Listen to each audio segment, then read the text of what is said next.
This is going to be a long read, so I apologize in advance. I, 32, male, got married to the love of my life, Meg, 25, female, last week.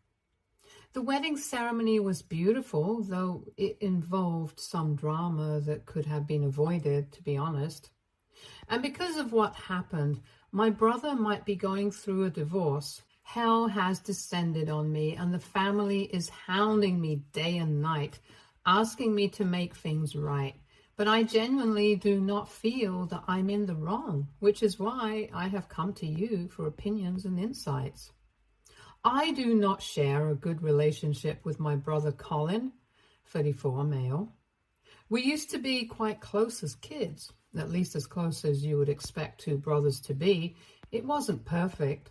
We had our share of fights even as kids, but it was never a strained sibling relationship. I had his back, and I knew he had mine. So it was all good between us. Our parents always put family before anything and tried to instill those values in us as well. It's a shame I was the only one who reflected these values. 6 years ago when I was 26, I started dating a girl, Shay, now 32, female.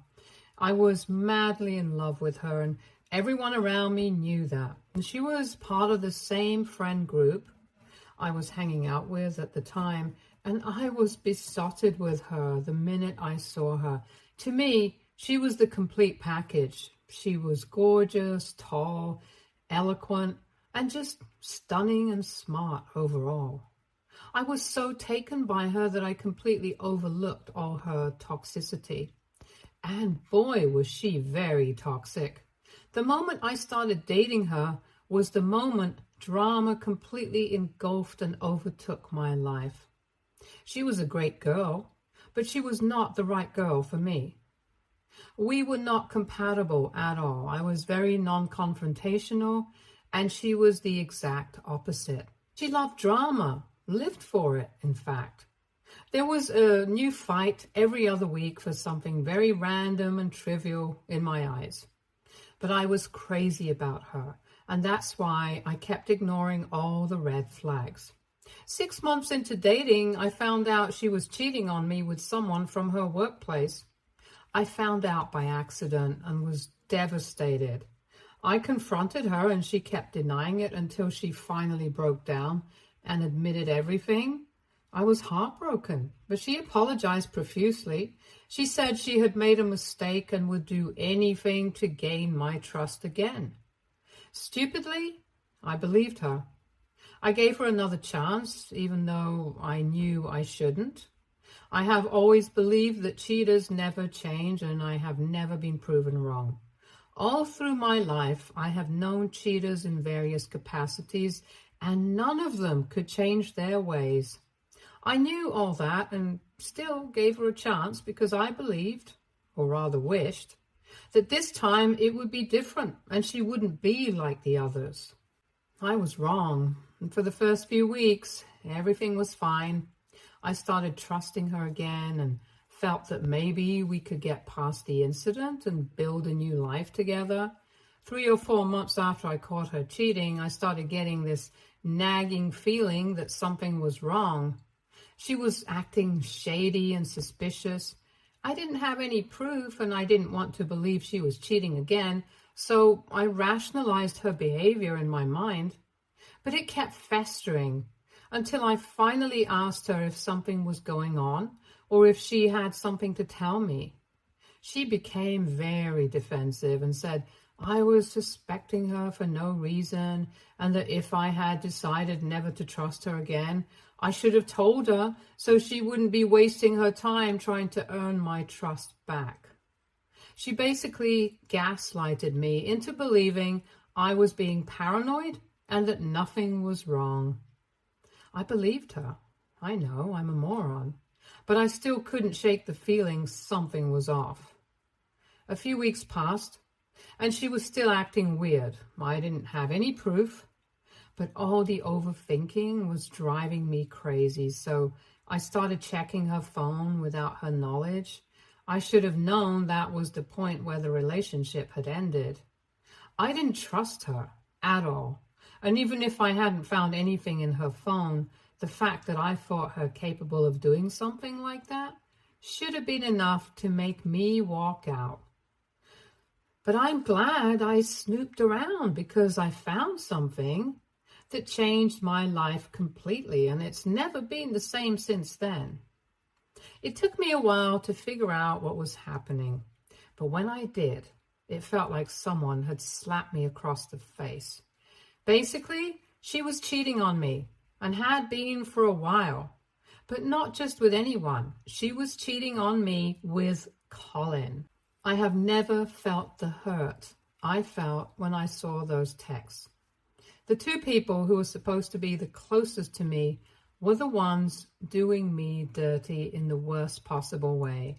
I couldn't believe what I read. It just made me want to sink to my knees and bawl my eyes out. And that's when Shay entered the room and saw me with the phone. She started yelling at me, telling me I had no business invading her privacy. But I just showed her which chat I had open, slammed the phone on the wall, and went outside. I think I walked for around 3 or 4 hours. She called me a couple of times, but I didn't respond.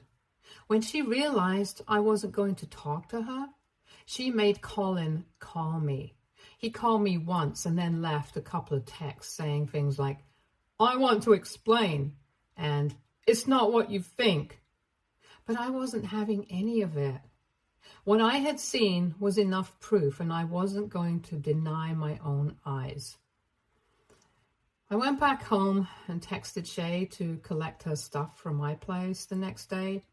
She called me again, but I didn't answer. For the next few days, I was pretty numb. I wasn't talking to anyone. She got her things and left without a fuss, which I was grateful for. Colin didn't try to get in touch after that. How could he? What could he possibly have to say to me after what he'd done? But I think a week or so later, I called up my parents and told them exactly what had happened. I also told them that Colin was dead to me and that I wouldn't be coming home when he was around. They were hurt by the situation, but they supported me initially. They also took Colin to task and stood by me for the first few months. From what I know, Colin got really defensive and told them Shay and he were in love, but they weren't having any of it, and I'm very grateful for that. I just cut Colin off completely and went to therapy. In therapy, I realized how toxic Shay was for me, and that's when I began to genuinely believe that God had actually saved me through this whole fiasco, even though it hurt like hell. I moved on from that incident gradually, but I never forgave Colin and never spoke to him again. A few months later, I met Meg, and the rest is history. We started dating, and it was easygoing and peaceful with her, unlike the drama-filled relationship I had with Shay. I didn't tell anyone in the family about Meg until a couple of years later when we had decided we wanted to get married. She knew all about my situation with Colin and that we were estranged, and she knew about my apprehensions of introducing her to my family. When I introduced her to my parents and told them we were engaged, they were delighted. They were also relieved, I guess. They congratulated me on finding someone and said they were happy for me. They also said to my face that they were even happier because now we could be a real family again. I asked them what they meant by that, and my mother said that now that I had moved on from Shay and Colin and Shay weren't dating anymore, Colin and I could now put everything in the past and move forward as brothers. I was shocked and hurt that she could even suggest something like that. But I tried to be respectful and look at things from her perspective.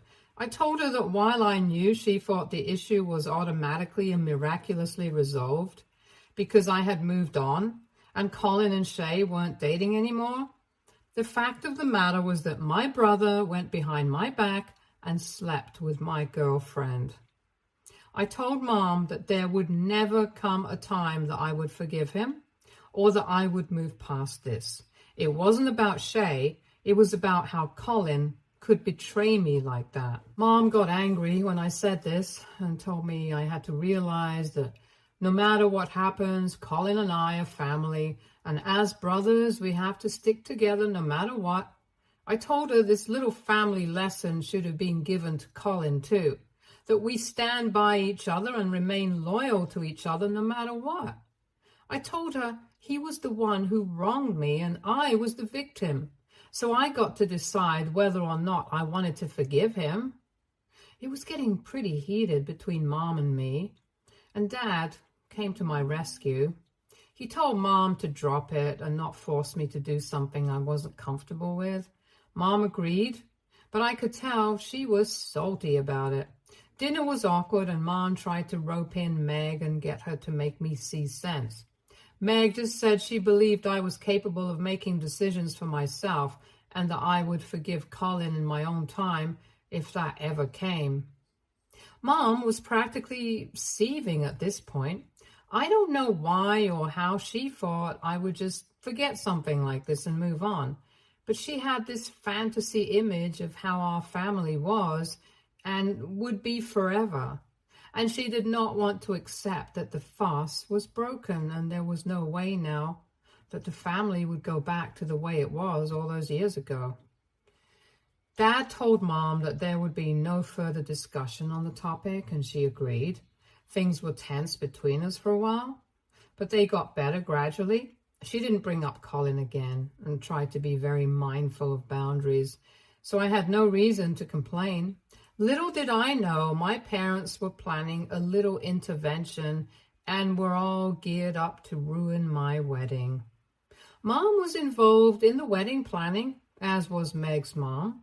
She knew how many guests were coming, the dress code, the preparations and the like, much in advance.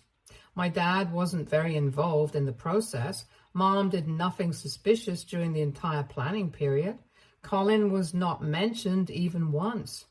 She even apologized to me, saying she shouldn't have pushed me so hard that day and that she had begun to believe there was a chance at reconciliation, but realized she was wrong because Colin had wronged me in the worst way possible.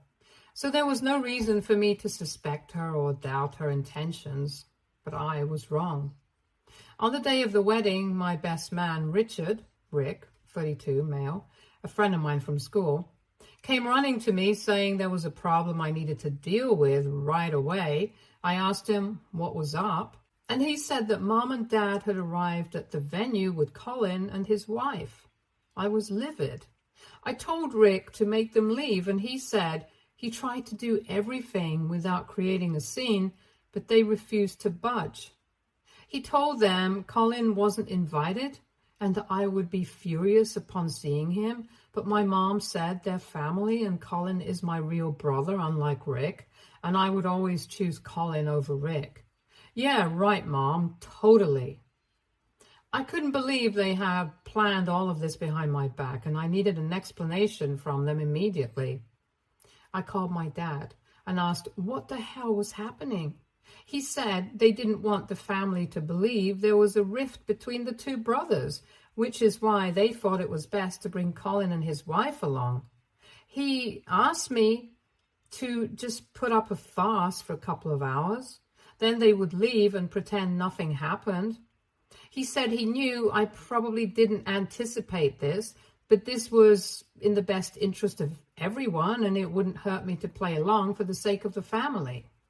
I told him he had betrayed my trust just like his beloved son, especially when he knew I wanted nothing to do with Colin.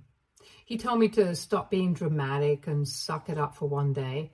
I told him this: one day was my wedding day, and he had no right to ruin it.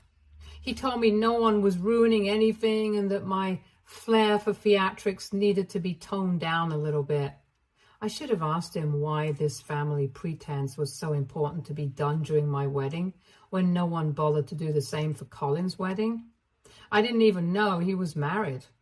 But I was too furious to think straight, and all these ideas just popped into my head later.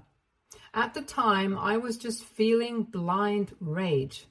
I wanted to go over there, grab them by the collar and throw them all out. I didn't care if it would cause a scene, and I didn't care if it tarnished the family image. I just wanted them out. I couldn't think straight when Rick came to me with an idea that was much more vindictive and much less violent. He told me there was only one way to get back at everyone, and if I was okay with it, it could be done. The idea seemed good to me, but it was also too much drama for a wedding, and I didn't want to ruin Meg's day as well. I told Rick I would think about it and let him know. The wedding went without a hitch, but Meg had seen Colin and his wife and asked me what was up. I told her in brief what had happened. Once the ceremony was over, I took her aside and asked if she was okay with me doing what Rick and I had planned. She was a little hesitant, but said if that was what I needed to do to put my family in place, there was no better time or place than this, and that I had her complete support. I thanked her. God, I love my wife. And I told her to just sit back and enjoy the drama. When close friends and family were seated together, some people got up to make a toast.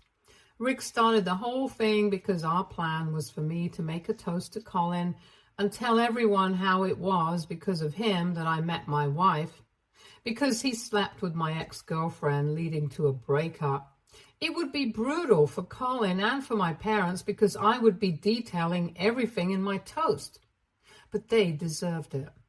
Colin did for being a piece of shit, and my parents did for having no regard for my feelings and the hurt I faced. They only cared about the image of the family and society, and Colin and I were going to tear both to shreds in front of the entire world for all to see. Once everyone was done saying things about Meg and me, I got up and said I had a toast to make too. I don't remember what I said exactly, but I'll give you the gist. I started by saying I wanted to make a toast to my dear brother, Colin. The minute I said that, him and my parents turned white as a sheet, and his wife, however, looked only confused, and I had a hunch she didn't know why Colin and I were estranged. And to top it all, she was heavily pregnant. And that part made me mad, too. Why was he at my wedding parading his pregnant wife around? It seemed to me he just wanted to steal the thunder, nothing else. Anyway, I continued with my toast. I said Colin and I had been brothers for the longest time, and even though he stabbed me in the back in a way worse than an enemy, I still wanted to thank him because it was his betrayal that ultimately led me to Meg. I went on to detail how I first found love as a 26-year-old man with a girl who wasn't right for me. But I was young and naive, so I overlooked all her flaws. It was only when she committed the worst act that I took the decision to leave her, and then I dropped the bomb on everyone present. I said my ex-girlfriend had cheated on me with my brother, and that was the last straw that made me break up with her, go on a journey of healing, and find my wife, Meg. I didn't spare my parents either. I said I had held a grudge against Colin for the longest time, to the point that we hadn't been in contact for 5 years, but I was glad my parents had chosen to bring him and his wife in secret, so I could finally express my gratitude to Colin for doing what he did and orchestrating the right events in my life. I know my parents were humiliating, but that's what I wanted. They had trampled over every single boundary of mine, and I was not about to let them off so easily. The gasps from the crowd were audible, and it looked as if my mother would start crying right there. There was no way to defuse the situation. I had said it all, for everyone to hear. Colin's wife, I don't even know her name, was looking at him in disbelief, and Colin couldn't look up and meet anyone's eyes. It was utterly embarrassing for him, and neither Rick nor Meg nor I did anything to make the situation less awkward. My parents were sitting there staring at the ground. Dad was twiddling his fingers, and Mom was trying her hardest to stop crying, but even her faintest sniffles were audible. The room was that quiet. I felt like I could hear my heartbeat in that eerie silence. I just sat down after my toast and started eating. Everyone was staring at Colin and my family, but nobody said anything. Finally, it was his wife who got up, apologized on his behalf, and thanked us for having them and allowing them to be a part of the celebration. And then she stormed off. I kind of felt bad for subjecting her to this humiliation for no fault of hers, but I couldn't help it. I had to take Colin and my parents to task, and it's a shame she got caught in the crossfire. My parents and my dear brother left soon after, and only then did the real fun begin. However, my parents, especially my mother, have bombarded me with texts saying I had no right to air the family's dirty laundry in public and that I had torn their dignity to shreds in front of everyone. I didn't respond because I wanted to enjoy at least some of my wedding. Mom has since then started texting Meg, and I know it's getting to her. I told Meg to block Mom, but she just keeps texting her from new numbers or messaging her from new accounts on Instagram. All this negativity is affecting Meg poorly, and I feel bad that I subjected her to this. She doesn't deserve it. She's the one who saved me, and I've dragged her down to the dumps with me. And that's just not right. I have asked Mom to stop involving Meg in the drama, but she says I was the one who involved her by causing that scene during the wedding, and now both Meg and I will have to face the repercussions of what I've done.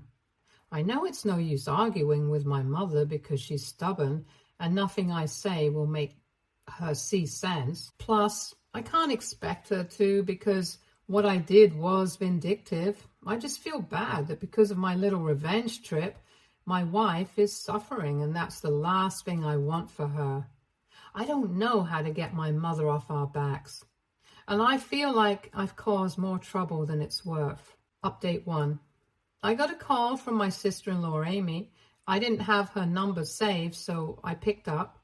She was very nice and apologized profusely for calling without prior notice, but she said she wanted to meet me and hear my side of the story because what Colin had told her was very different. She begged me not to tell anyone in the family that she was coming to meet me, and I told her that I don't talk to them anyway, so she was fine on that front. Honestly, I was in two minds about this, but Meg said we needed to help her out because she was going to have a child, and she deserved to know the kind of person Colin really was. Even though this is going to cause more trouble, I know Meg is right. Amy isn't at fault, and she needs to know the truth. I can't play a part in ruining her life when she's never wronged me. I agreed to meet her, but I'm very nervous. This has spilled over far beyond what I had anticipated, and I think it's not going to end well for Colin. I don't feel bad for Colin. That piece of shit deserves every single bad thing coming his way. I just don't want to be part of family drama again, and especially not drag Meg into it. I hope it all goes well, though I know it won't. I saw Amy's reaction to the whole outburst during the wedding, and I know this drama won't end with me meeting her today. Update 2. The meeting went okay, I think. I felt so bad for her. She came alone and she's pregnant. It seems like the baby will come any minute. It looked as if she'd been crying. Thankfully, Meg was there too, so she eased the situation a little. I asked Amy if she had any questions, but she said she wanted to hear the whole story again. I told her exactly what had happened, how I found out, how I confronted him and everything. I also told her how Mom was pestering me into making things normal between Colin and me because of family. I asked her what story Colin had told her, and she said Colin had said that Shay and I were friends, but Shay fell for him. I couldn't accept that because I secretly had feelings for her all along, so I broke off my friendship with him. And it was only a year after I stopped talking to her that Colin and she got together. And even then, just briefly, I told her that was a complete lie. I don't know how long they dated because I never bothered to ask or find out. I asked her if my parents had told her the same story as Colin, but she said no. She said Colin had told her it was a very sensitive topic for the family, and since I had cut everyone off, my parents didn't like talking about me. It was very rare for me to be mentioned whenever she met Mom and Dad. I asked her if they had invited her to the wedding, and she said it was mostly Mom pressing them to go. Amy said she didn't want to attend because they hadn't received an invite. Plus, she knew about the bad blood between Colin and me. But Mom basically blackmailed both of them into attending. Colin didn't want to attend either. She said Mom kept saying we needed to let bygones be bygones and be a family again for the baby. She thought maybe I had indicated to Mom that I wanted Colin to be there, so she never tried to confirm with me. Also, she never thought the reality would be so different that it would completely turn her life upside down. I felt really bad for her, but there wasn't anything else I could do. I told her to let me know if there's any way I can help her. I don't want her to suffer just because my brother is a horrid human being who not only betrays his brother, but also lies to his wife. I think she's going to go forward with a divorce because she seemed pretty upset about the whole thing. I just hope it works out for her. It's not easy being a single mom out there. Update 3.